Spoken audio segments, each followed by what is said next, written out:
Dah masuk 2026 ni, kalau korang boring guna telefon petak macam ni, and then korang rasa macam nak try something new, something different, mungkin dah sampai masanya untuk korang try guna telefon lipat macam ni.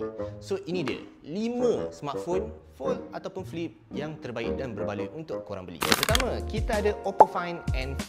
Ni antara telefon lipat paling slim dan bateri dia memang tahan lama untuk smartphone jenis foldable. Dia punya ketebalan 8.93mm bila dilipat dan 4.21mm bila buka lipatan.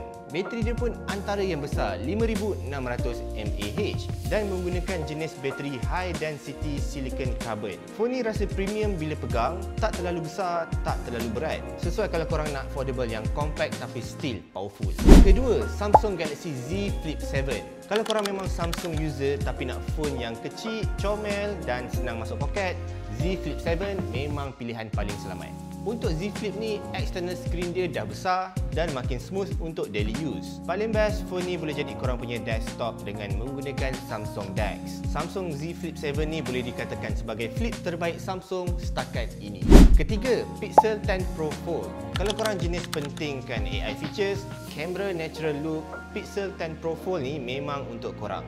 Google punya computational photography still antara yang terbaik. Dan phone ni datang sekali dengan IP68 rating, jadi tak rasa fragile sangat untuk phone foldable. Okey, aku tahu ada yang cakap phone ni sampai terbakar masa Jerry rig everything buat band test dekat phone ni. Tapi tu lepas dia letak more pressure dekat area bateri ni lepas phone tu dah terburai isi dalam. Takkan kau dah beli phone mahal-mahal, kau nak pergi bengkokkan phone kau sampai terburai isi dalam?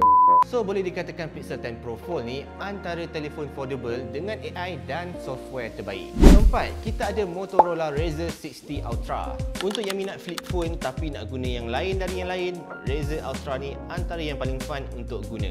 Cover screen besar, boleh reply message, buka apps tanpa perlu buka skrin utama. Lebih kurang sama dengan Z Flip 7. Tapi yang ni boleh bagi experience flip terbaik. Chipset pun dia guna Snapdragon 8 Elite. Plus, design dia memang bawa vibe yang lain sikit. Sesuai untuk korang yang tak suka guna phone awam.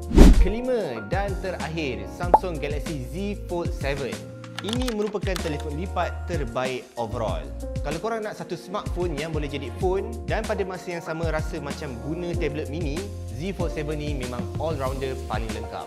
Skrin besar, performance flagship, kamera pun padu, and phone lipat ni pun memang fokus pada productivity. Sangat sesuai dengan korang yang busy dengan kerja. Cuma harga dia je memang boleh buat bayar down payment kereta Honda. Jadi itulah dia 5 smartphone lipat, fold ataupun flip yang terbaik dan berbaloi untuk korang beli. Cuma bab harga je lah memang boleh bayar down payment kereta.